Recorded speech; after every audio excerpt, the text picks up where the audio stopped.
It's that time of year again, where we throw cinema out the window, go to the movies just so we can eat popcorn and watch something mindless, boring, and let's face it, it's the same thing every single year. I mean, do you guys remember in 2016 when Warcraft came out and Now You See Me? Two very different movies, but two very crap. Oh, yeah. Introduce the topic, Joe. I am introducing the topic, Noah. It's very much what I'm doing. We're doing summer blockbusters. We're doing summer blockbusters. Yeah, roll the intro.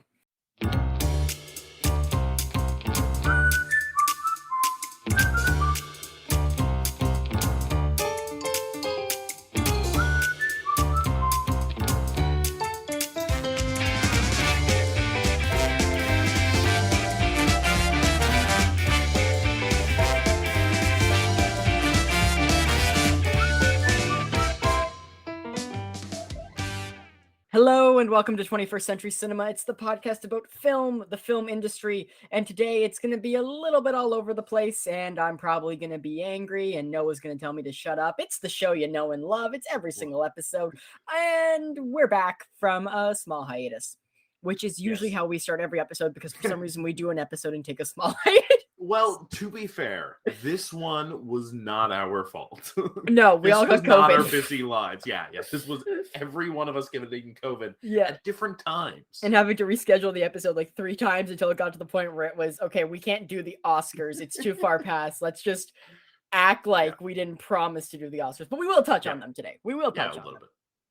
Touch them a little bit. But I'm one of your hosts, Joseph Delavecchia. And joining me today, all the way from Newfoundland on his dial-up internet, is Mr. Noah Shepard. Noah, we're so happy to see you. How's the connection? Is it stable?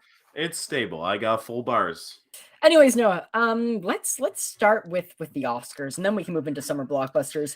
Because I've got a little bit of a fun thing planned for summer blockbusters, because I haven't really told you how we're doing this. Ooh. But yeah. For all of our listeners, I know a lot of you don't watch the video version, which breaks my heart. You really should. But please, I do encourage you to watch the video version for this episode, or for the very least, watch it for the summer blockbuster portion, because it's going to come in handy. And we'll get to that. But let's talk about the Oscars first, Noah. It was another night in Hollywood. Before we jump in, let's address the Fresh Prince sized elephant in the room, shall we? We're not talking about it. We're not going to do it. All the serious discussions we could have about it, me and Joe are woefully uneducated and unprepared, and all of the jokes have already been done, so there's nothing left. We're not talking about it. The only thing I'm going to say is that moment took away from the winners of that category, which was a very big moment for them, especially because it was for a documentary short. So, it's not really, was it doc short or short film? It was one of the more smaller categories. Can't remember which one off the top of my head. But anyways, it took away a big moment from small creators, which it shouldn't have. And the Oscars, for some reason, just aren't about movies anymore. Yeah, that seems to be a wider trend throughout this entire night. But however, Noah, this was one of the most watched Oscars in the last 10 years. The ratings were through the roof by Oscar standards. There were lots of upsets, which we already did talk about mainly for the nominations. Yeah. Coda won Best Picture. Yeah. Noah, how did you feel about that? I know this is kind of a direct contradiction for your question. Coda was one of the few that I didn't get a chance to see before the Oscars, and I feel like for what the movie means, I'm not the person to talk about that. I've seen, obviously, our good friend Jamie Rabonel. If you follow his Twitter, you'll see all of the discourse. If you are not following Fire Walk with Jamie on Twitter, what are you doing with your life? It's always entertaining. It's always fun, even if you don't agree with them. It's always fun. But so it's split both by people who watched the movie and enjoyed it, who watched the movie and didn't enjoy it, and then all of the stuff surrounding the deaf community with it. So I don't know enough about it to really weigh in on it, who it represents well. There are a lot of members of the deaf community who do not believe that it represents them well. There have been a lot of articles on that. But overall, though, Coda as a movie as a whole, it's fine. but it wasn't the best picture, especially out of so many movies. You guys know me and Noah really wanted Dune to win. We knew it wasn't going to win, but we wanted Dune to win. I would have been happy with Power of the Dog. Jane Campion did a great job. She won Best Director. She deserves it. Yep. She was overdue for her Oscar. But I don't think Coda should have won, but I think I know why it won, Noah. And I'm going to tell you my theory. All right. Did you know that the members of the Academy, when they vote, they do not have to have watched every movie? They can still vote. So I did not know that. This year also, with the Oscars being late, they kept the voting open until the last possible minute almost. The voting was open a lot later. Usually the voting closes 3 to 4 weeks before the actual ceremony. It was open either a week or two before the ceremony. It was late this year. Gotcha. So in that time frame, Coda started gaining a lot of traction and became kind of like the socially woke thing everyone online was talking about. So my guess is that people who either didn't know what to pick or just didn't watch all the movies were like, yeah, this is the movie that everyone's talking about right now. Sure. And they voted for Coda. And that's why I think Coda won. Because I think almost every single other movie in the Best Picture category should have won over Coda. There's a couple in there that I'm like definitely just shouldn't have won. So yeah, no, that's why I said why I said most. I mean, Coda's one of those things where, once again, like I've seen lots of people saying it's a great win for the deaf community and that it represents them well, and I've seen people saying it doesn't. So I'm a little hesitant to comment on it just because I didn't see it either. And I'm not a member of the deaf community or have a loved one in the member of the deaf community. So I don't quite know how to quantify that side of things. I just know that I watched Dune and I watched Power of the Dog, and I thought that they were great movies and either could have been Best Picture. From what I've heard as a movie standpoint, Coda wasn't quite as good as those, just, from baseline standpoint. However, like I said, I haven't seen it, and it may just be the Twitter echo chamber I'm in. But Best Picture's been weird recently. I think ever since the whole La La Land Moonlight thing, it's just been strange. Not the movie that should win never wins. Well, I haven't seen Moonlight. Hate La La Land, so I'm not. Whether or not that you can't disagree with me that 3 billboards outside of Ebbing, Missouri should have beat The Shape of Water.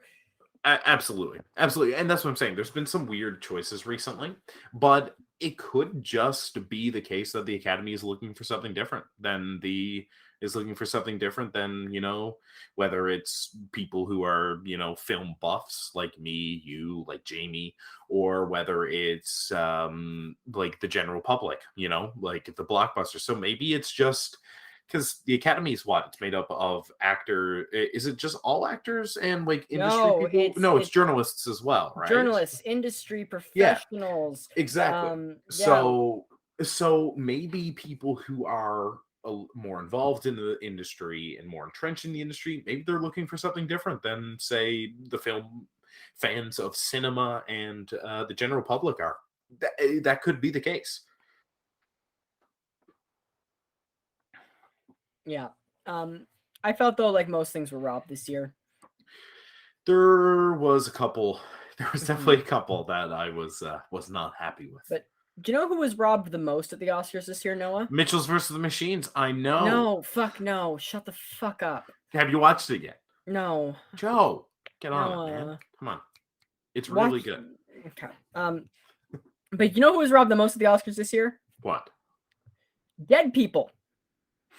Oh, come on. You didn't have to phrase it like that. No, I'm going to. Let's talk about the In Memoriam. It was a bold choice. I sent you the link. Oh, yes. Okay. For those that didn't see it, or for those who just need a recap because you tried to block it out of your brain after bleaching your eyes out after watching it. The In Memoriam, for some reason, was essentially a gospel choir from the 1950s.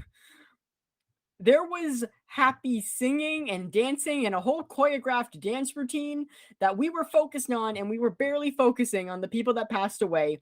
Many talented actors, actresses, industry professionals who should have been featured were not featured, and instead were told, hey, if you follow this link to the Academy's website, you can see the extended version of the In Memoriam.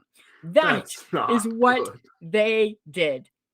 The only thing I will give the In Memoriam is that Jamie Lee Curtis came on and gave a beautiful 1-minute speech about Betty White. Okay? Absolutely. Great, fantastic, love that. And Jamie Lee Curtis also had her dog with her. I'm not a dog person, but for all the dog lovers Um, out there, you probably love that. well, and it is really that's a big part of Betty's legacy is Yeah. her work for humane treatment of animals and dogs and stuff. Yeah. So it was very, very fitting, and it was very well done. That portion, But rest of it, tonally. the In Memoriam was, Ugh. I'm sorry, it was tasteless. It was bad taste. It was not a good call. I in my opinion, it was disrespectful. And just in the end, it was weird. Like I kept thinking, I was like, what am I watching this? Is this real? I think what they were trying to do is make it more of a like celebration of life, which I think that's great. I do believe that's the intention, but just not executed in the right way at all. At No, all. no. Just very strange. Mhm. But you know what the strangest thing was that infuriates me, Noah? And it just essentially it tells me that oh, they're gonna stick around longer, you know? We can't get rid of them because of this. And those are the Snyder Cut fans. Because Zack Snyder's Justice League won fan favorite cheer moment at the Oscars. The exact moment was the Flash running into the Speed Force. Now we all know I think the Oh MCU boy, is we all know I think the MCU is overrated. But even as a comic book fan, I still do enjoy the Avengers Assemble scene and the 3 Spider-Man scene. Okay? of course. Those are 2 very good comic book scenes. Who doesn't? Even if I think Endgame itself is extremely flawed, I still do love that scene where fucking all the Avengers assemble and they say Avengers. Like, it's such a great moment, and Cap catches Mjolnir. It's great. Absolutely. I don't think I have once thought about the Flash entering the Speed Force since I saw Zack Snyder's Justice League, and I think I barely thought about it in that moment. It was so late into the movie, I was checked out at that point. I was like, can we turn back time? While you're doing that, can you turn back my time? Can I get back the 3 hours of my life? Fucking Snyder Cut. But yeah, essentially what this proved was, because it was just an open Twitter poll, we proved that Snyder Cut fans know how to use bots. And because you can't fucking tell me with all the fucking MCU people on fucking Twitter that the Snyder fans, they outnumber them. You fucking don't. You knew how to use a fucking bot. You knew how to cheat the results. I gotta be honest. There definitely has to be bots for 2 specific reasons. And it's the 2 giant fan bases that they took down that has nothing to do with superhero movies. So there's nothing, although this is also like what happened with like the fan favorite or what, I can't remember what is the category called now? Popular movie category. Popular movie. So this is like still a great idea. Thing. Stand by till the day I die. Yeah, no, I think it's fine. The biggest the biggest issue is that somehow they outnumbered the Camila Cabello stands that put up a valiant effort to get that very bad Cinderella movie up there. And Joe, who would you say is the current female artist that probably has the most dedicated fan base with a very strange reaction to their personal relationship, and specifically on Instagram, I notice it a lot. Joe, they outnumbered the Zendaya stands. Yeah. Has to be bots. Has to be. It's bots. Has to be. I was half expecting Euphoria to win popular film. And it's a TV show. Exactly. Mm-hmm. Yeah, no, that was such a weird moment. I did love all the tweets though from people coming out of it because everyone knew it was a fucking sham. The Oscars, you want to do a fan cheer moment and everything. You want to try and get more people to watch. Great. I want more people to watch the Oscars because I want them to be around longer. But just use some common sense when doing it, please. I mean, No, how old is your social media expert that you guys didn't think of fucking bots? yeah, like the Golden, I'd expect this from the Golden Globes, I'd expect this from Oscars. the You're Golden better. Girls if they were in charge. Oscars, you're better than. No, you're not. You're not that much better than this. They're better than the Golden Globes. Yeah, slightly, yes. There is diversity in the Academy. Well, no, there's diversity in the Academy. And No, there's a lot of people of color from the industry on there. Sure. Now, sure, whether or sure. not their voice is overshadowed is a different story. That's the But one. there is diversity on that Academy. Sure, I'll give you that. Mm-hmm. Yeah, that's all I really have to say about the Oscars. I was disappointed. I was upset. I was infuriated and frustrated. Just a weird, gross night. But I did a full Twitter thread of the whole thing the entire evening, and honestly, I think it was pretty funny. If you're following my Twitter or you're not, just go look at it. It's a good thread. I also had a really good thread last week, Noah, where I complained about the Watchmen movie. Did you see that one? It's a good thread. That was on your TikTok, right? No, that was on my Twitter. However, are you watching my TikTok? Are you following? I watch what you post on other things because I don't have TikTok. Okay. Well, we'll talk about my TikTok later when we're plugging. Well, we'll get to that. All right. No, So, great. Joe, the main topic for tonight. The main topic. I love the Oscars because I believe that we should celebrate all films. However, it doesn't mean I don't think that some films are extremely bad, and that there's a time of year.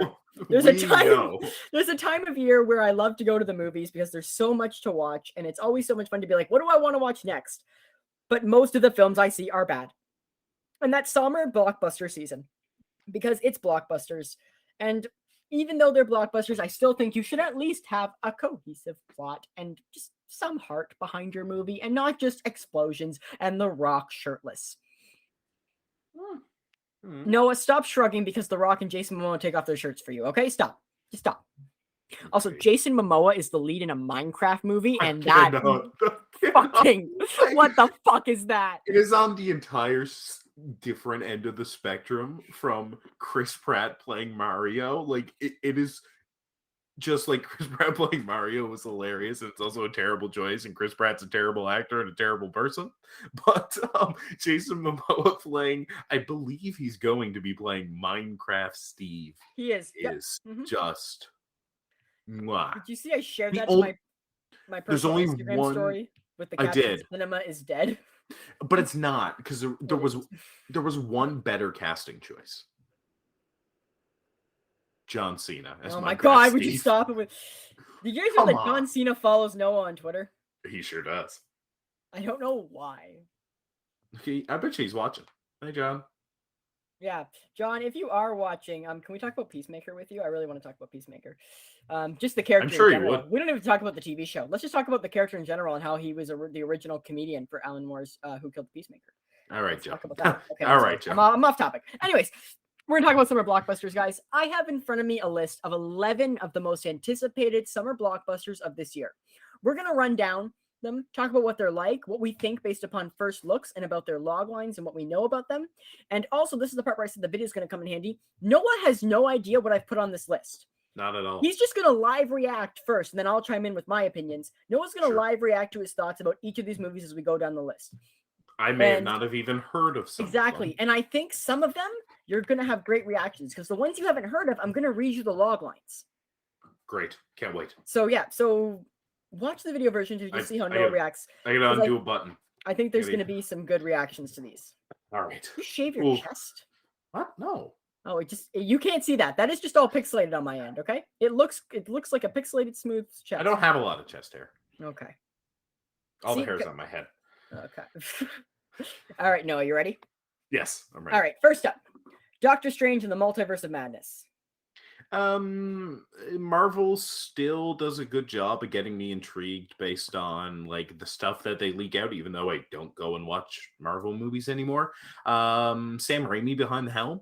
That's really interesting. That's intriguing enough, and it seems like he's taking a horror aspect to it. So may never watch it personally, but I appreciate that it seems like the MCU are going to try to do a couple things different with this one.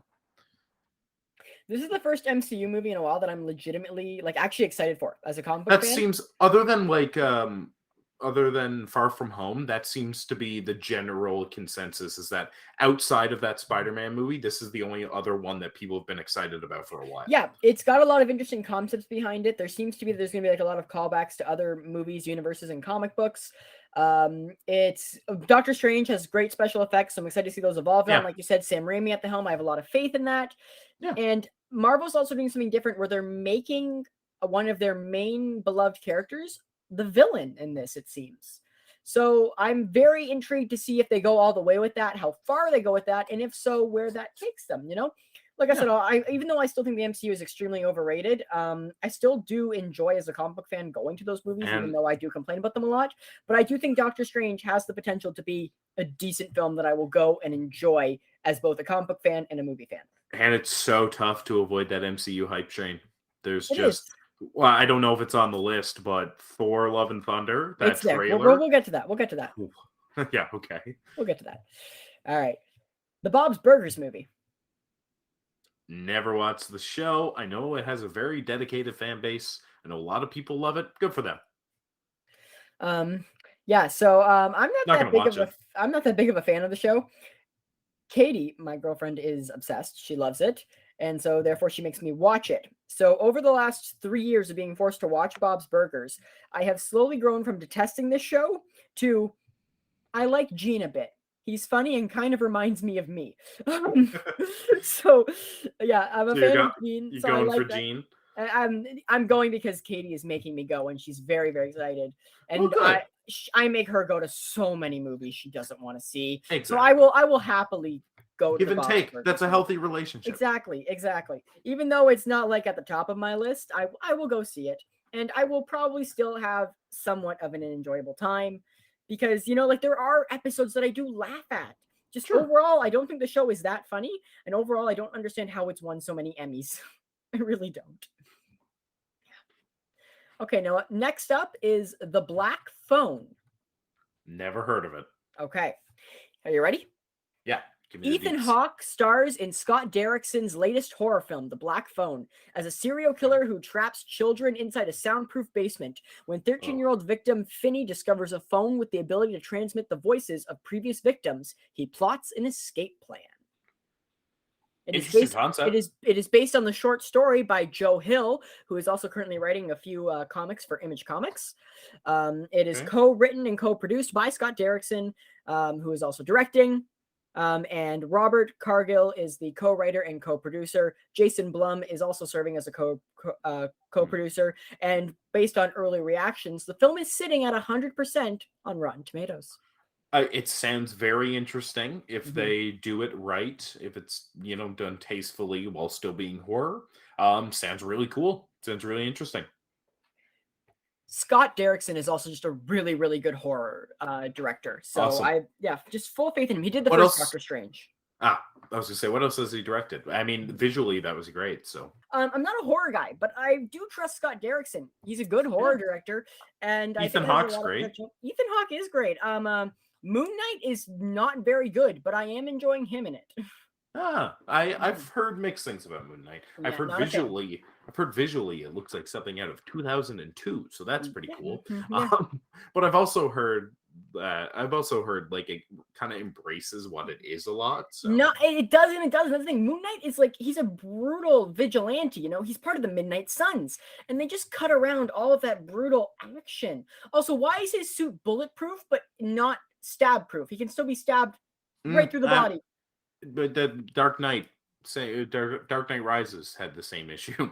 And I'm not defending the Dark Knight Rises. No, I'm just saying that seems to be a common thread. Yeah, it seems like they have trouble with that.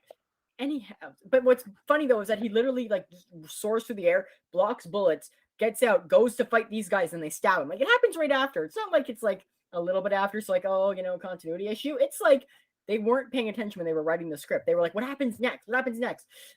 He break dances. No, it's too silly. Come on, something else. He gets stabbed. Yeah, that works. I don't see any problem with that. That was the pitch. So Ethan Hawke. Ethan Hawke, yeah, he's good in it. I like him. Moving on. Jurassic World 3 Dominion. Who the fuck is still watching these movies? who is still going and watching Jurassic World? Um, If you show up to Jurassic World 3, shame on you. Go okay. home. The original Jurassic Park cast is in this one, fully reunited. Oh damn! Well, that totally wipes out Yeah, everything I yeah, just said. exactly. I'd pay the price of admission for Jeff Goldblum alone. Well, he was in the last one. That's why people pay the price of admission, because Jeff No, Goldblum was in the last one. I didn't see the last one though, actually, nope. because the first one was terrible, and I heard the second Yeah. one was even worse. Oh However, yeah. because the original Jurassic Park cast is in this one, I will probably go and see the third one, even though, as longtime listeners of the podcast know, I can't stand Laura Dern. All right. Well, we don't need to rehash this, but. Yeah. Mm. Yeah, but I don't know. And apparently, like, even though they've said this is the end of the Jurassic World trilogy, they have a lot more in-universe plans for the Jurassic Park franchise. I hope those in-universe plans go extinct.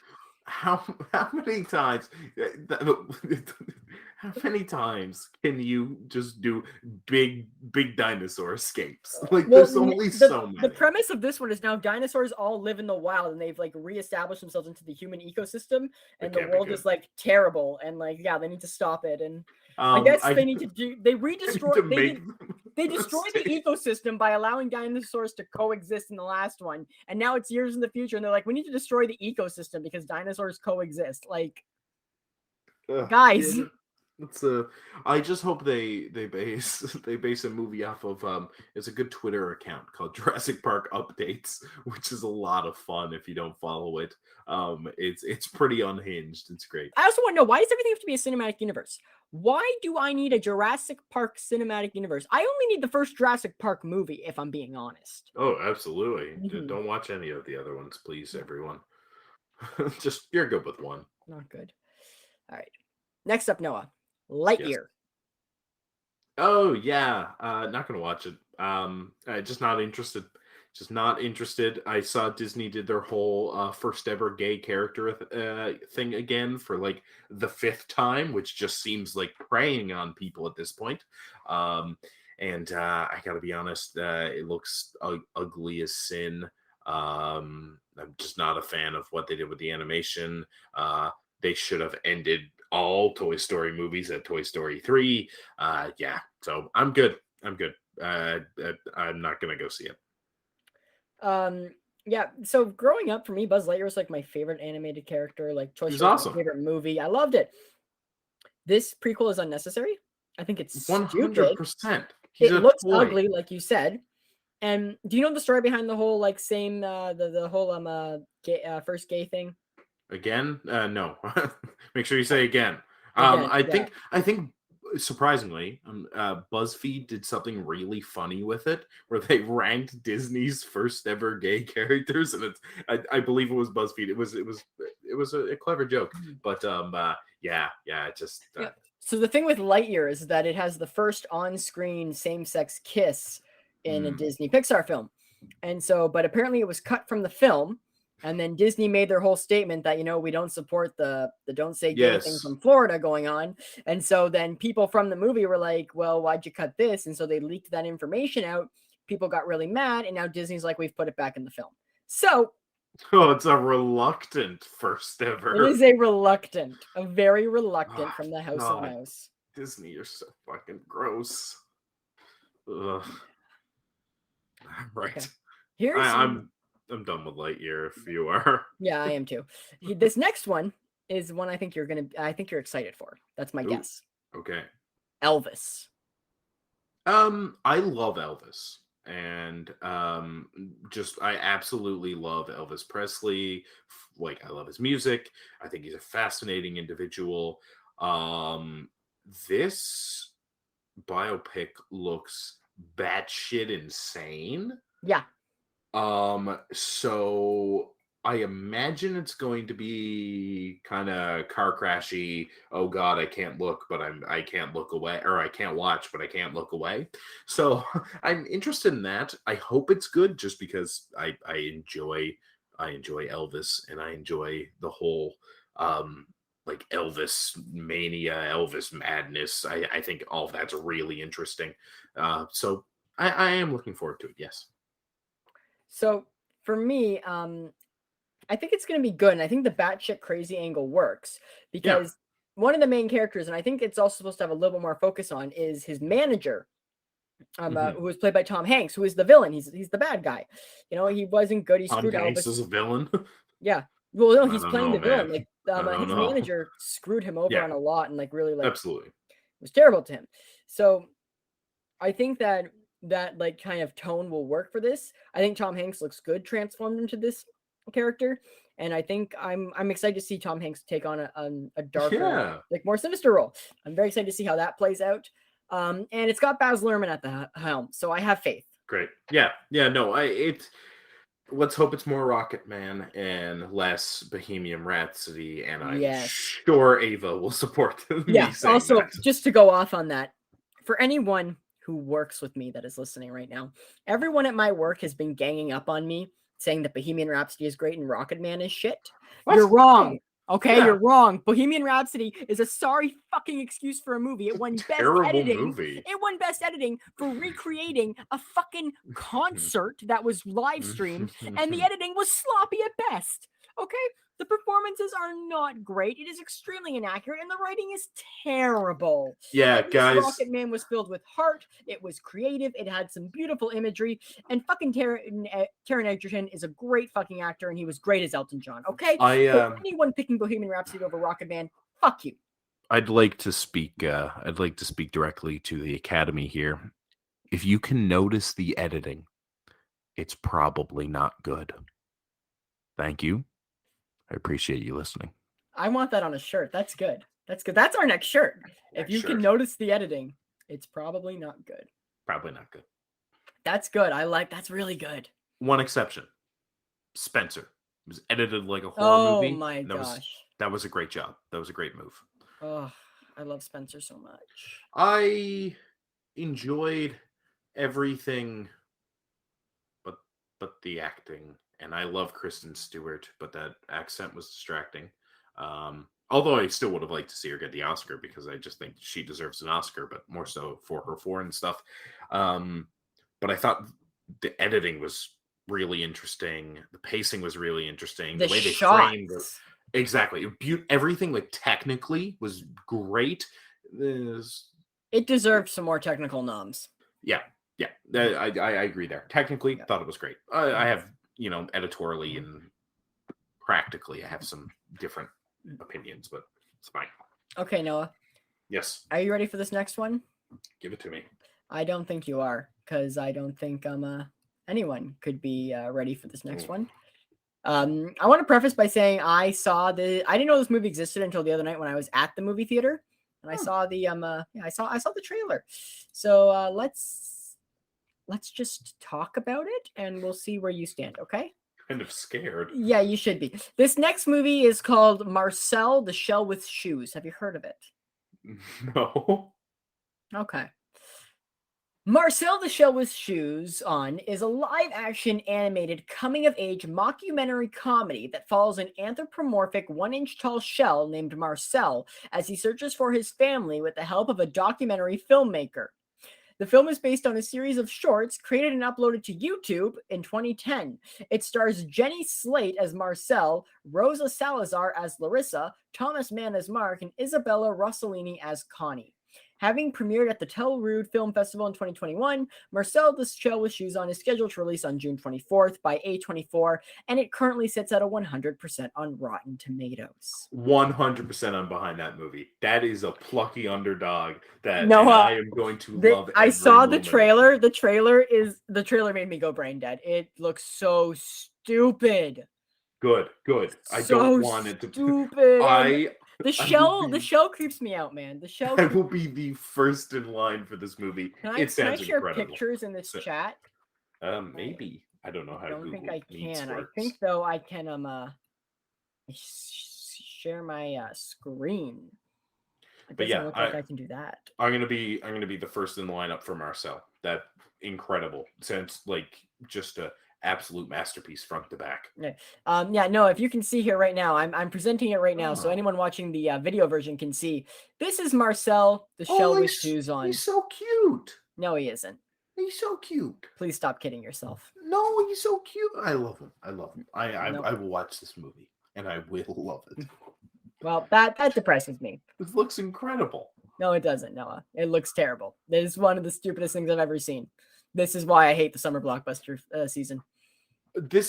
You cannot say that this is a summer blockbuster. It is the movie. summer blockbuster. Okay, I do love. This is- I have a love-hate relationship with it. This is one of the things I don't like about summer blockbuster season is these stupid fucking movies that nobody asked for that are just terrible. That people are like, oh, I'm gonna go see that. No. This is this movie is I can tell you what it is. It's definitely a like underrated film festival style and that's just punching above its weight at every turn.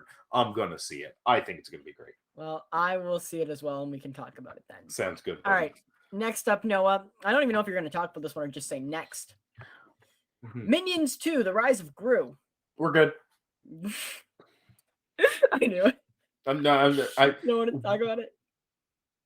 What can I say about this movie? Nothing. Let's go. Next one. You don't even want to hear the log line? No. Oh, but come on, Noah. It's the names in this log line. All right. You can go for it. Following the events of 2015's Minions, The Rise of Gru is the 5th entry overall in the Despicable Me franchise. Set in the 1970s, a 12-year-old Gru grows up in the suburbs and hatches a plan to join the supervillain group known as the Vicious Six.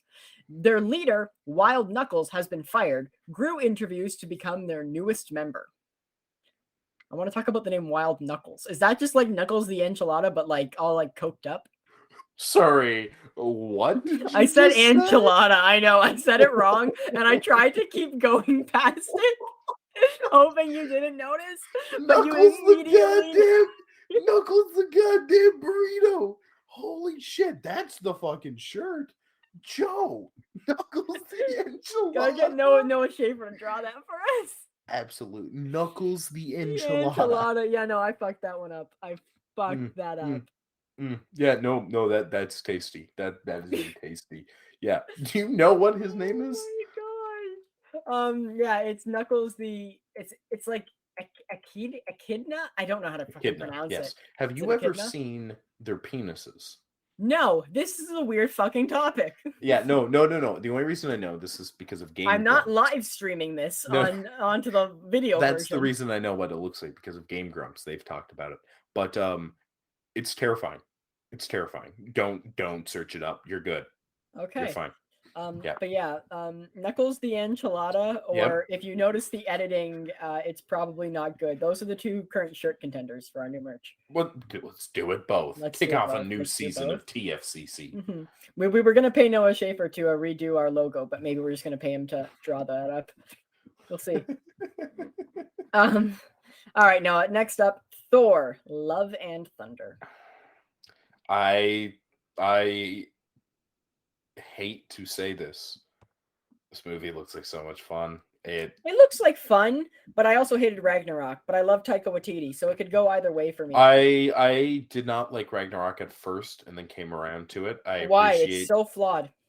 Yeah, it's flawed, but you know, it embraced just being a fun popcorn movie, which I feel like a lot of the MCU takes itself a little too seriously. But that one really didn't. And this, I would be fine. I was, me and Jared, my roommate, were talking about it. And I was saying I'd be fine if there was no villain and we just watched Thor discover himself, because that sounds like just fun and stupid in a good way. And that's what I'm looking forward to. Trailer was awesome, by the way. It really was. Natalie Portman looks great as Jane Foster's Mighty Thor. Totally. But the villain is Gore the God Butcher, played by Christian Bale. Who also, like, he has such a cool backstory. I think I am more excited I'm probably not going to watch Doctor Strange. I'll probably watch this one. Wow, your first Marvel movie in how long? I watched Spider-Man. I watched the new Spider-Man not too long. But before that, was it Ultron? Like you were off for a while. No, I watched Endgame.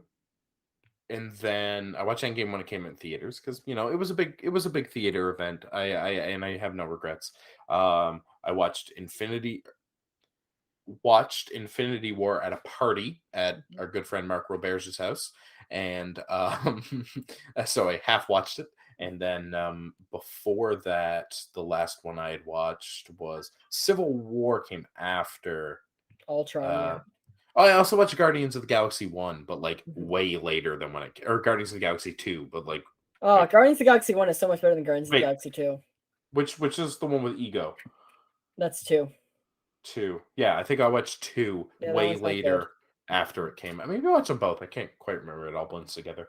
But yeah, so I've seen a couple of them, but I have missed way more than I've seen probably at this point. But yeah, Yeah. Thor Love and Thunder seems like a lot of fun, and not in the way that I find grating for Marvel movies, so I'm excited. Our second last movie, Noah, is Bullet Train. Bullet Train. You haven't heard of it? No. Okay. Bullet Train follows trained killer Ladybug as he is directed to collect a briefcase aboard a bullet train headed from Tokyo to Kyoto. Once on board, he and 5 competing assassins discover that their missions are all interconnected. Would you like to know who is playing the assassin Ladybug? I would love to hear it. Mr. Brad Pitt. Okay. Interesting. I've seen the trailer. It looks like your regular summer blockbuster action film, but Brad Pitt is great for, especially in stunt movies, because he loves working with stunt coordinators and he's a big voice for their industry. So it's got some fun people in it, such as Aaron Taylor Johnson, Zazie Beetz, Karen Fukuhara from The Boys. Sandra Bullock is also in it. Logan Lerman is in something for the first time in ever. So Good. yeah, Good for him. Michael Shannon's also in it. Yeah, so Awesome. it's got a good cast. Seems like a fun action flick. Yeah, I'll see it for the fun action flick side of it. But yeah, like honestly, it looks better than Marcel the Shell with Shoes On. Speak for yourself, Joe. No, you need to go watch this trailer. Oh, I will probably in 2 weeks when I have free time again. Yeah. Next month when we come back to the show, you're gonna open it up with talking about the trailer for Marcel the Shell with Shoes On. Sounds good. I will love to. All right. And the last movie, Noah, is probably the most anticipated movie for most people this summer. It's not for me, but it's probably for most. I reached out to Jamie Rabanel because, as we know, he's more of a traditional cinema guy. And I said to him, of course, whether or not it's because you think it's going to be bad or just because you want to go see something mindless and eat popcorn, what is your most anticipated summer blockbuster? Yeah. And he gave me this one, and I know it's because of what it is and what the subject is. Noah, do you have any idea what it could be? I'm really bad at remembering movies that are coming out. I usually pick one to focus on. Right now I'm focused on The Northman, which I'm going to see tomorrow, and I'm very excited. Is it The Manhattan Project? Is that coming this summer? I don't know. The movie is Nope. Haven't heard of it. You haven't heard of the latest movie from mastermind Jordan Peele? Ooh. No, I haven't. Nope follows the residents of an isolated town in California who witnesses the happenings of an abnormal, mysterious event. I have seen the trailer. It is most definitely a horror. It is, of course, intriguing. It opens up like it's such a Jordan Peele thing. It opens up with like this fun, like 60s Southern, like no care attitude. It's got this family talking about how like Black people like started the movie industry, and they're doing like an ad, it looks like, and they're dancing, and then it's like them at their farmhouse, like just having a good time, relaxed on the porch, music's playing, everyone's just having a nice time, and then out of nowhere everything goes silent, and then just from the top of the screen scrolls down from Jordan Peele, and then it just gets intense, very horror aspect for the rest of the trailer. Yeah, love it. Make his name Jordan Peele is like Shyamalan if he was actually fucking good. Exactly. That's exactly what Jordan Peele is. So you know what? Lean into from Jordan Peele, 100%. Seems like a lot of fun. Yeah. So it looks like a lot of fun. It looks great. Get Out was great. I haven't seen Us. I keep being told that one of my coworkers is like obsessed with Jordan Peele and his movies, and he's like all the time he's like, Joe, you gotta watch it. Have you watched Us yet? Have you watched Us? I'm like, no, I haven't. And it's not because I'm avoiding it. It's just because, guys, I'm so busy and I have so much already to watch with current stuff. It is hard for me to go back and watch things. Yeah, there's so many movies. Everybody watches movies.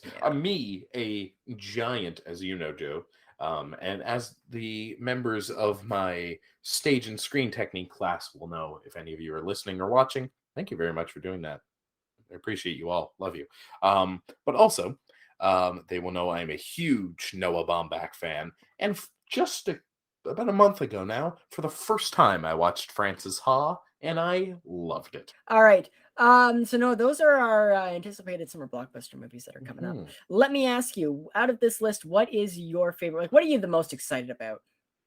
The one funnily enough, the one I have the most. If you say Marcel the Show with shoes on, I No, swear to no. fucking God. That one's number 2. The one that I probably have the biggest chance of seeing is Thor: Love and Thunder, which I didn't expect to say publicly that I'd be going and excited and preparing for a Marvel movie. But yeah, that one, Jordan Peele, how can you go wrong? And Marcel the Shell with Shoes, obviously, who isn't? And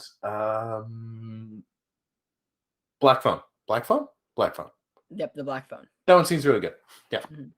Basically everything but Minions. Yeah. And Elvis as well. Elvis is probably my most anticipated just because I'm really interested to see what they do with it and how it turns out. Mm-hmm. But yeah, I'm excited for Doctor Strange too. And I'm also, you know what? I do like to watch I do like to watch an action movie from time to time, and it has been a while. So I think by the time Bullet Train comes out, I'll be like ready for it, and I'll be like, yeah, I want to go see that. And just of course Jordan Peele, like fuck that. And just because that trailer is so good, like usually with Jordan Peele movies, I don't go and see them in theaters. I watch them afterwards. That's just how it's been. But I've just because of this trailer. Well, I guess I say that I've only seen Get Out, and same, exactly same. Yeah. But just because of like Nope, like the trailer being so good, I want to go see it in theaters. Awesome. The trailer does its job, and you don't see that often these days. No, although apparently we see it a lot. Think of the movies we listed here. Thor had a great trailer. You said, Nope has a great trailer. I'm trying to think. There was another one. Marcel the Shell with Shoes has a great trailer. There was one that you pointed out specifically as well. Another one that had the Bullet Train. Mm-hmm. That's like 4. How many was on the list? 12? 11. So that's really 10. The Minions was a joke. I'm gonna be real with you. So that's like the Minions was a joke. 40% of the ones that had great. Yeah. However, the Minions did give us Knuckles the enchilada. Oh, how can we? We have to go see it now, Joe. God damn you! God damn you! Oh, alrighty, Noah. That's all for this episode. Do you want to plug away? Tell people what you're up to, what's going on in your lives? So you can, once again, always catch me in the afternoons at VOCM, 590 VOCM AM radio in the St. John's area and all over the island on different frequencies. You can also listen online at VOCM.com. That's my work stuff. So if you want something more fun, I am doing a director mentorship. I am mentoring under Mallory Fisher, who is an incredible theater director in the St. John's area or in Newfoundland. Newfoundland is only the St. John's area. I hate to tell you. No, Joe. Also, if a VOCM host is on something with that, and they hear that, that'll just feed the trolls. But anyway, Mallory Fisher is an incredible director, and I'm very excited to work with them. And I will be working under them or with them under director mentorship with Shakespeare by the Sea, which is a very prolific theater company in Newfoundland, and we will be doing a production of Coriolanus. So come on out when that comes up in the summer. Very nice. And you can also follow me on Twitter at ShepardNoah14. Mm-hmm. He's also fielding emails for the podcast, ShepardNoah13@gmail.com. Don't email me. I will not reply. I've already cut that out, Noah. They think you want them to email you. No, don't. Noah is so excited to receive your emails. He can't wait. He is absolutely not. Did you hear that, guys? He absolutely not. Absolutely, once again. Not. I can cut around that bitch. I say that, but like by the time I get to this point in the podcast, I'm so tired of editing. I'm like, it's a bit. Let's keep it in. At least bleep the email, man. Noah, we only have like 100 listeners. No one's emailing you. Don't worry. Fair. But we love every single one of you. Of course, you are you know so what's, near and dear to you know our what I don't hearts. get though? How we have 100 listeners, but we've sold more fucking Shut Up Joe merch than that. How does that fucking work, motherfuckers? But I know exactly how that works. You know exactly how that works. You just don't want to say it. I don't. Anyways, on my side of things, I'm still over at Capcan Comics. We are Canada's largest comic book store. We have over 250,000 books available for purchase on our website or app, and we have a brand new, beautiful storefront, which on most days I am up front running, and it's just a lot of fun. The social media manager over there, we're having a blast, playing with comic books every day, dealing with lots of fun new releases, grading books, and just, the general headaches of the comic book industry and people not understanding that there are better things to read than fucking Donny Cates' Hulk run right now. I'm currently on a anger thing about Donny Cates' Hulk run. The 6th issue came out today, and it's funny terrible. that you're angry It's about god-awful. Hulk. That's like his whole thing. Yeah, literally it's his whole thing. The reveal in today's Hulk was that when Hulk gets angry, he turns into his own version of the Hulk. Personally, though, if you enjoy hearing me rant and complain about things or just talk about nerdy things in general, as Noah talked about earlier, I'm on TikTok now, guys. I had to get TikTok for work because we're looking into expanding into TikTok, so I had to do my research. And then Katie told me that I would probably make good comic book TikToks. So I made 2 of them just for fun, and now I'm really, really enjoying that. So I am at Who Killed the Peacemaker because, of course, it had to be a Watchmen reference. So you can follow at Who Killed the Peacemaker on TikTok to see me and talking all about all my nerdy stuff. And if I get a bunch more followers that are interested also in me doing movie things, I will also talk about movies. However, if you're here listening to me talk about movies, you're probably exhausted by it now. And let's face it, you came here for Noah this week. You really did. Always. Came here for Noah every week. Literally, my mom listens to this podcast for Noah and not me anymore. Okay, that's where we're at. Me and Phil, me and Phil, we're on the same level. Yeah. And personally, I'm also on Instagram at the one and only JDV with underscores in between. And I'm also on Twitter at the one and only JDV. And it's always just a fun little ranting space over there. I rant a lot, I'm starting to realize. Really? No way. You can follow the podcast on Instagram at 21st Century Cinema. You can follow us on Twitter at TFCC Podcast, and you can use either of those usernames to find us on Facebook. We are also on patreon.com/TFCC. We have 2 patrons. They are Noah and my mother, so please consider supporting the show. And if a monthly commitment is not for you, but you still want to support us in some way, we have a TeePublic store linked down below. All of these things are hyperlinked, but at the TeePublic store, you can buy some of our merch. We've got our logos. We've got some funny sayings. We've got some special things we made for special episodes. And we, of course, have the famous Shut Up Joe merch. And we're going to have a bunch of new merch soon. I think the next one we're going to have out is probably, if you notice the editing, it is probably because it's bad. That's going to be our next line of merch. And I will talk to Noah Schaefer about Knuckles the enchilada. Please do. If it happens, though, you have to commit to buying something from it, though, Noah. You have to commit. Absolutely. Okay. I committed to the Shut Up Joe shirt. I will commit to all of it. Okay. Lovely. I want that editing shirt, though, now that you've said it. Like, that's... I'm making the editing shirt for me and just hoping others want it, too. Yeah. Anyways, thank you guys so much for listening. We will be back. What will we be talking about? I don't know. Will Ava be joining us? I don't know. Will we have a guest? I don't know. I really don't know what we're doing, guys. It's been so crazy busy. Are we going to do the screening our old films? We are. The only problem is that I'm currently in contact with my my high school film teacher who has the copy of mine, and I keep trying to get it from him, and he keeps like backburnering it, and so I haven't gotten it yet. So as soon as I get it, we can definitely plan that episode. But I am in the process of getting my student film, which is taking longer than I hoped it would. Yeah. We also have an episode of The Batman currently sitting in the edits. It's almost done being edited. It's just because we've been so busy and we all got COVID that it isn't finished.